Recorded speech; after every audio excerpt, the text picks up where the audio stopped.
Thelma Ribeiro. Vai falar, é claro, sobre o livro, sobre como se trata o livro, mas principalmente como educar as crianças para lidar com dinheiro. Você é pai, você é mãe, você é irmão, você é tio, você é parente de uma criança pequena, quer aprender como ensinar essa criança a lidar com dinheiro desde cedo, então vem com a gente, que a gente vai conversar agora com a Thelma, que vai contar tudo e dar todas as dicas pra gente. Thelma, seja bem-vinda à Rádio CBN. Olá, obrigada. Obrigada, Vitória Bel. Muito obrigada. Thelma, bom, esse livro, então, Dinheiro e Finanças para Crianças, inclusive tem uma versão em inglês, né? Tem a versão português e inglês disponível. Thelma é internacional. E esse livro você já tinha contado antes pra gente, que vem aí da relação do seu pai com o seu filho, né? De avô e neto. Depois que o avô aí deu 3 cofrinhos para o seu filho, com aí etiquetinhas, né? Dinheiro para curto prazo, gasto imediato, guardar para pequenos desejos e dinheiro de longo prazo, né? Que é basicamente o que todo adulto deveria saber, como separar o dinheiro conforme as suas metas, né? Queria que você contasse primeiro, então, como que surgiu a ideia justamente desse livro, né? Depois dessa reunião do seu pai com o seu filho. E por que você achou tão importante trazer isso num livro, essa questão da educação financeira para crianças? Ainda é pouco abordado isso? Conta pra gente. Então, realmente a ideia surgiu após, tudo começou depois que meu pai deu esses 3 cofrinhos para o meu filho. E ele, além de ter dado esses 3 cofrinhos, eu moro nos Estados Unidos, né? Então, por isso que eu também fiz os livros em inglês e em português. E o meu pai é economista, e quando ele falou para ele sobre o longo prazo, que todo o objetivo dele era estimulá-lo a aguardar para ter um melhor resultado no futuro. Então ele falou, todo o dinheiro que tiver nesse cofrinho vermelho, toda vez que eu voltar, eu dobro de valor, para ele estar sempre guardando ali. E ele passou o ano ali juntando o dinheiro dele, quando ganhava presente de aniversário, ou todo o dinheirinho que ele conseguia. Ele também era escoteiro, a gente vendia pipoca, enfim. E aí aconteceu a pandemia, e aí o meu pai não foi. E ele ficava assim, ansioso. E agora? Como é que vai acontecer que o meu dinheiro não vai multiplicar, tá ali, não vai multiplicar?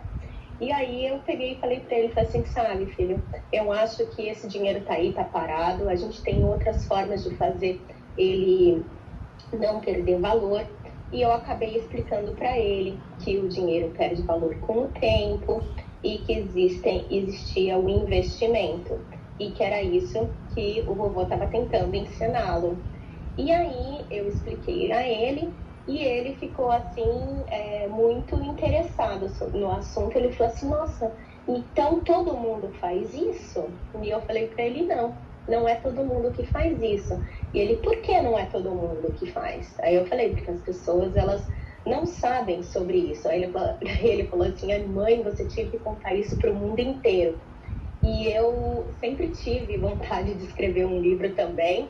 E quando ele falou isso para mim, eu falei assim, olha, Nico, você tem razão, eu devia de contar isso para o mundo inteiro. E aí surgiu a história do livro. Foi bem assim que aconteceu. E com relação a se é um assunto bem falado ou não, é engraçado que todo mundo, toda vez que eu falo sobre esse assunto, quando eu falo, escrevi um livro sobre dinheiro e finanças para as crianças, todo mundo fica assim, uau, surpreso, acha uma ideia genial. E, na verdade, existem muitos livros já sobre dinheiro e finanças para crianças. O que acontece, eu acho que é um assunto, não é que nem quando a gente vai, tem livro para criança, para o desfraude, é uma coisa assim que acontece e é inevitável. E eu acho que o adulto, e a gente tem na nossa mente que a educação financeira ela vai acontecer quando a gente é adulto, quando começa já a ganhar dinheiro, e vai prorrogando isso. Então eu acho que Não é um tema muito falado nas famílias. Eu também resolvi escrever, porque comentando com minhas amigas, eu percebi que tinham várias dinâmicas também em casa que eram um pouco diferentes com relação ao dinheiro, à mesada, à conversa com a criança, porque na verdade no dia a dia a gente tem várias oportunidades de conversar com a criança sobre decisões financeiras, sem ser uma coisa assim chata ou coisas naturais. Só que a gente acha que não é um assunto para criança. Uhum. Agora, Thelma, a grande questão, né? Qual é a melhor maneira de trazer essa educação financeira para as crianças de uma forma que seja lúdica, né? De uma forma que fica fácil deles entenderem. Queria que você contasse para a gente dicas de como fazer isso com as crianças e justamente que é um pouco do que você traz no livro, né? Sim. Então, o primeiro passo é a criança ter um contato com o dinheiro. A gente começa que a gente já tem um tabu, o dinheiro é sujo. Eu entendo que é sujo, que a gente mexe com dinheiro, etc. Mas a primeira coisa é a criança identificar e saber o que são as moedas, quanto cada moeda vale, o que é o dinheiro. A partir daí vão surgir algumas dúvidas dela, que foi até algumas coisas que aconteceu no livro, que às vezes o meu filho perguntava, mas por que esse papel tem valor e o papel que eu desenhei e fiz como um dinheiro não tem valor? Aí você tem que, no livro, aí já conta a história do dinheiro, daí ele entende que o dinheiro ele é uma troca, né? Ele está simbolizando alguma coisa que você pode produzir ou vender. E o contato com o dinheiro ele é necessário porque a criança ela precisa muito ver as coisas acontecerem. Até o fato de quando você vai no supermercado pedir para a criança entregar para o caixa o dinheiro, isso já é uma forma de aprendizado. A criança entende que realmente é uma troca. Quando você vai ao supermercado, você pode pedir para o seu filho: hoje a gente está precisando de molho de tomate. Encontra para mim o molho de tomate mais barato. Aí ele vai encontrar um molho de tomate mais barato, daí daí já vai ver e vai falar assim: olha, mas esse vem menos, esse vem mais. A gente precisa de um molho de tomate. Aí você já começa a entender, ele já começa a entender sobre valores. E mostrar sempre o pró e contra de cada decisão que você for tomar. Mesmo que daí você prefira um molho de tomate de uma marca específica que seja mais cara, aí você explica, assim, não, eu prefiro esse por esse e esse benefício. Eu vejo mais valor neste produto aqui. Não necessariamente a gente precisa comprar aquilo que é mais barato sempre. Então, é uma outra forma simples de você ensinar. E outra maneira é realmente você dar uma semanada, uma mesada para a criança. Assim, ela começa a ter o contato e tem a possibilidade de tomar as próprias decisões, pequenas decisões, do que ela vai fazer com o dinheiro. Não precisa ser algo grandioso. Existem estudos que falam que é R$1 por idade da criança por semana, ou por cada mês, ou por 15 dias. Tudo depende também da como os pais podem. Se os pais também não podem tá dando uma mesada, uma semanada, alguma coisa nesse sentido, encontrar algumas atividades que a criança possa estar fazendo dentro de casa, que você pagaria para alguém, e ela vai receber um dinheiro sobre aquele serviço também.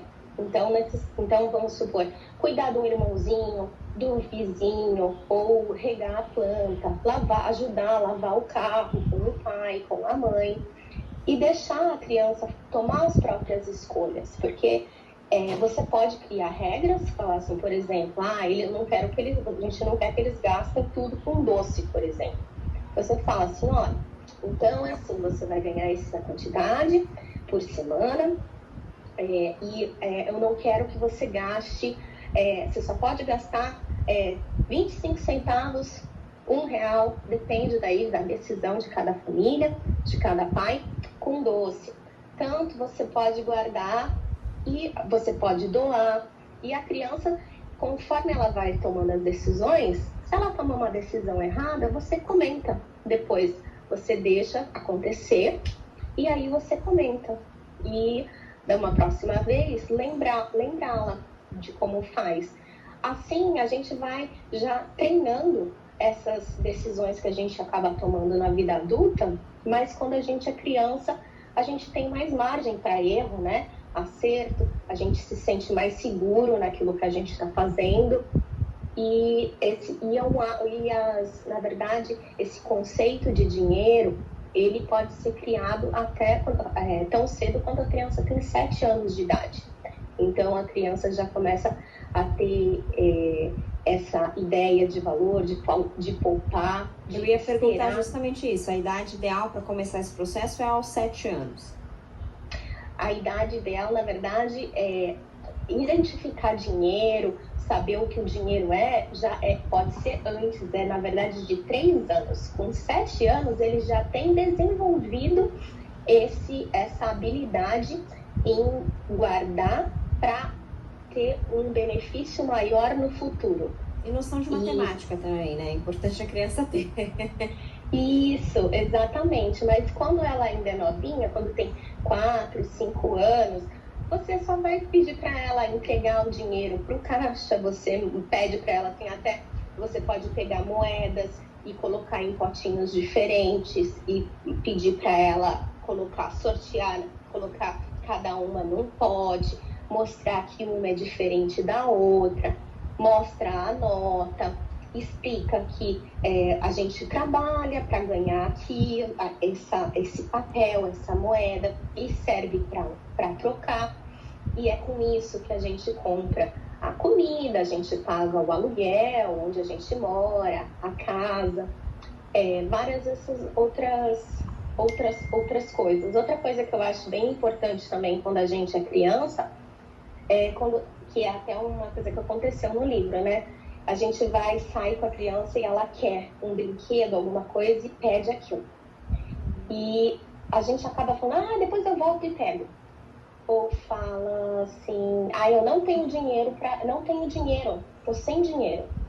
Isso eu acho que não é uma boa resposta, porque você falar que você não tem dinheiro, quando ela começa a ter um pouco mais de noção, isso fica no inconsciente e dá uma certa insegurança, porque ela vai sempre achar que você não tem dinheiro nem para aquilo, você entendeu? Então, pode faltar alguma coisa em casa.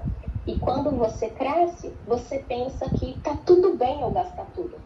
Acontecia isso também com os meus pais. Eles não tinham dinheiro para comprar aquela bala. Então, a resposta mais correta é assim, para isso agora, neste momento, eu não tenho dinheiro. Não está dentro do nosso planejado. E outra coisa é, antes de ir nas lojas, conversar com a criança. Falar assim, nós estamos indo no supermercado e nós vamos comprar isso. E quando tudo bem com você? Tudo bem, então nós vamos fazer assim. E aí você faz. Porque a criança, ela gosta de um roteiro. Ela não gosta de coisas muito, inesperadas. Então, quando a gente comenta e conversa antes, e isso facilita para ela. É muito interessante isso, né? Você explicar para a criança o que você vai fazer para ela estar consciente, né, daquilo, né? É importante que a criança tenha noção, né, da rotina ali, a gente está falando de compra, mas isso é relacionado a tudo, né? Explicar como se fosse um pequeno adulto mesmo, né? Olha, a gente vai comprar isso neste momento, depois a gente vai sair do caixa, e daí a gente vai por gasolina, e por isso não vamos gastar todo o dinheiro comprando, não sei, o Pokémon, por exemplo. Exatamente. Né? Essa explicação é interessante. Sim, exatamente isso. Porque aí a criança vai começando a entender. E aí você explica, olha, existem momentos, a gente tem... e também isso ajuda a criança depois, mais pra frente, ela entender o porquê que não pode, porquê que não tem, porque existem outras prioridades. Quando a criança começa a ter 6, 7 anos, a gente também pode começar a explicar o que é necessário, o que é preciso e o que é querer, né? Então, assim, o que é necessidade? Então, nós precisamos ter abrigo, nós precisamos ter comida, nós precisamos nos locomover, ter roupa. Agora, o que eu quero é comer, não sei, um hambúrguer ao invés McDonald's, isso. O que eu quero é comer diferente, é diferente da necessidade. Então, e aí que tem a nossa margem, né, de trabalhar nas opções, nas alternativas.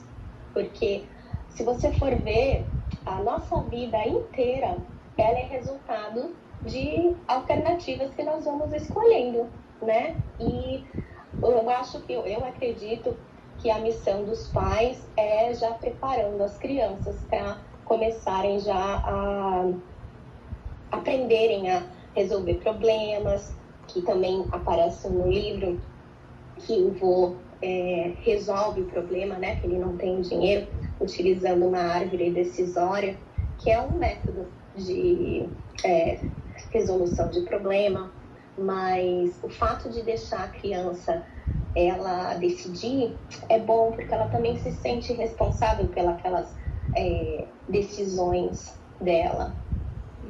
Talvez até nessa questão da compra, né? Você quer esse chocolate? Mas porque a criança fica no mercado, quer chocolate, quer isso, não. Eu vou te dar uma coisa, porque temos dinheiro planejado para uma. Você prefere o chocolate, os sucrilhos, né? E dar essa escolha para a criança, né? É dessa forma, mais ou menos. Isso, dessa forma. E você pode até, já conforme você for dando essa mesada, semanada, esse dinheirinho que ele recebe de aniversário, o que for, você pode ajudá-lo já a planejar isso. Já pega e fala assim, então vamos fazer assim, vamos dividir esse dinheiro. A gente pode guardar um pouquinho para quando a gente for nessas nossas idas ao supermercado, alguma coisa, a gente pode gastar até tanto para isso. Esse outro, você pode, para um objetivo um pouquinho, sei lá, eu quero uma lapiseira naquela papelaria que eu gosto, eu quero um pacotinho de carta de Pokémon que eu quero. E aí você vai ajudando a criança a chegar naqueles objetivos. Isso já é para uma criança de uns 7, 8 anos, mas é muito legal, porque quando eles conseguem, e nunca fazer assim, começar com o objetivo de um videogame, porque vai ser algo muito, isso vai dar uma sensação que ele não consegue fazer. Então, primeiro aquelas coisas menores que ele consegue com maior facilidade e celebrar toda a conquista. Quando ele conquistar, você olha, parabéns, você conseguiu, viu como foi bom, e relembrar tudo aquilo como foi bom aquela vez que a gente foi no supermercado e você queria aquele chocolate e a bala e você escolheu só chocolate. Hoje, olha só, você conseguiu comprar a sua carta de Pokémon por causa disso. Economizou. E aí, isso, economizou. E esse hábito de você conseguir segurar um impulso imediato para você ter uma recompensa melhor no futuro. Estudos de Stanford, eles fizeram aquele teste do marshmallow teste e já comprovou que isso tem correlação a várias outras coisas, até como vício. As crianças que conseguem esperar mais, elas têm menor probabilidade em ter vícios, em ter melhores escolhas alimentares, em terem melhores escolhas de profissão. E também foi comprovado que você não nasce com essa habilidade. Tem algumas crianças que elas têm, crianças que têm uma tendência maior a isso, mas são coisas treináveis. Então você pode, desde sempre, como tudo na vida, quanto antes a gente começa, o hábito, né, ele vai facilitando. Então é importante para outros hábitos da vida também, para outros setores. Agora, Thelma, uma dúvida, quando a família entra numa crise financeira, numa situação de dificuldade, fica naquela coisa assim de colocar a criança ou não a par daquela situação, né? Qual que é a sua visão em relação a isso? Tem uma idade específica para isso, ou qualquer idade é uma idade de você contar qual é o ponto da situação financeira da família? Assim, estamos numa dificuldade. Uhum. Então, eu acho assim, que realmente para tudo tem a sua idade. Mas eu acho que, independente da idade, ela tem que ter uma noção de que as coisas não estão como eram antes, ou que alguma coisa errada aconteceu. É lógico que a criança não deve participar de uma discussão, de alguma coisa, de uma discussão entre os pais, alguma coisa, mas depois de já a família, os pais já terem acordado, já terem falado assim, não, então agora a gente vai tentar resolver isso, vamos tomar nota de tudo que a gente está gastando, para depois criar um orçamento do que vai gastar, o que vamos escolher aqui, o que a gente vai deixar de fazer, ou o como a gente vai poder ganhar mais dinheiro para resolver esse problema, porque tudo é uma questão de ou você reduz o seu custo ou você arranja uma outra fonte de renda, né? E às vezes também a gente corta tudo, e por isso que fica tão cansativo. E a gente esquece de pensar que a gente também pode pensar em outras possibilidades de renda. Mas, então eu acho que o casal, a pessoa responsável por trazer, né, por prover financeiramente a família, ela deve chegar a essa conclusão e dividir, sim, com a criança. E falar assim, olha, a gente tá tendo um problema, a gente não tá, o papai, mamãe, ninguém, nós perdemos o emprego, isso aconteceu, e por conta disso, todo mundo na casa, agora a gente vai ter que trocar as nossas opções. Então, se a gente fazia um passeio ou comia determinada coisa com tanta frequência, vamos mudar para essa. E às vezes, talvez, pode colocar uma opção. Você prefere que dia tal a gente coma ovo ou salsicha? Coisas mais equivalentes. E deixar a criança também participar de alguma coisa. E explicar que é temporário e que vocês estão tentando chegar em alguma coisa para progredir, assim, para que consiga. Tipo assim, olha, que bom, hoje deu certo, tive uma entrevista de emprego, estamos perto de conseguir ter aquilo de volta. E indo sempre nesse sentido, dependendo da idade da criança, mas eu acho que a gente sempre tem como dividir de uma certa forma. Uhum. E a questão da quantidade da mesada? Tem uma quantidade certa de valor para dar para a criança dependendo da idade? Sim, dizem que a idade média é R$1 ou $1, uma moeda, né? Na verdade, uma moeda corrente, que a pesquisa foi feita nos Estados Unidos, então é $1 por ano da criança por semana. Mas isso depende então, vamos supor, meu filho tem 9 anos, ele receberia $9 ou R$9 por semana. Mas eu acho que isso é assim um padrão e nem sempre tudo se encaixa nesse padrão, né? Então eu acho que cada família ela deve ver qual valor consegue fazer, né? Porque é importante, a partir do momento que você começa a dar a mesada, você seja consistente e pague no mesmo dia. Não de acordo com a sua realidade, né? De acordo com a sua realidade, exatamente. E mesmo que se você esquecer, e depois você lembrar, você fala, olha, me desculpe, eu esqueci, tá aqui o seu valor, o seu dinheiro.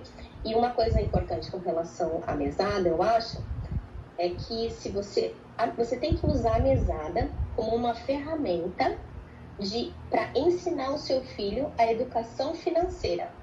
Se ele um dia se jogar no chão da loja e chorar, não ligar ao comportamento. Porque quando você liga ao comportamento, você está ligando o dinheiro com uma atitude, com uma personalidade, não com aquilo. Você pode mexer com assim, eu estou valendo este valor. Então, o meu comportamento está valendo este valor. E, na verdade, não é isso. A mesada, ela tem que ser feita ou com nota. Você pode, quando a criança está um pouco maior, mais velha, a partir de 10 anos, você até pode fazer com performance, mas mesmo assim, sim, estudiosos acreditam que isso não é bom, você vincular com a performance em prova, porque se a criança ela falha, aí ela pode ficar mais frustrada ainda com relação a isso. Sim. E não dá uma boa relação com o dinheiro. Emocionalmente, você não começa a ter uma boa relação com o dinheiro quando isso acontece. Até a questão dos objetivos, né? Você vincular todos os objetivos ao dinheiro, não, eu acho que não é uma questão, né? Por exemplo, a questão de desempenho na prova, educação. Você tem que ir bem porque você tem que ir bem, tem que estudar. Isso. E pronto, né? Isso mesmo. Agora, mostrar os outros benefícios. Agora, tem uma pergunta da nossa ouvinte aqui, Isaura Ferreira. Ela disse, por exemplo, quando a gente vai no shopping, é importante evitar a prateleira com artigos atrativos, ou a gente circula normalmente com a criança e educa essa criança a ver aquilo como uma forma, como algo que ela pode ou não ter. Como você avalia isso? Ela tem que circular normalmente, mas eu acredito que assim, se a criança já tem um comportamento, ela já está tendo uma dificuldade, já está com aquele comportamento de chorar, se jogar no chão, querer, você vai começar conversando, tudo é por passos, mas o ideal é você ir na loja e caminhar e ela entender que aquele objeto, ele está lá, ele está à venda e a loja, ela quer promover, ela quer deixar ali a mostra para que ela pegue, compre, queira comprar, mas ela tem que entender que tem aquele momento, ela tem que seguir o roteiro dos objetivos até o momento que ela conseguir aquele montante para ela poder comprar. Uhum. Tá certo, Thelma. Obrigada por participar aqui com a gente, pela sua ajuda, esclarecimentos aqui na Rádio CBN. Até mais. Até mais, obrigada. A gente conversou com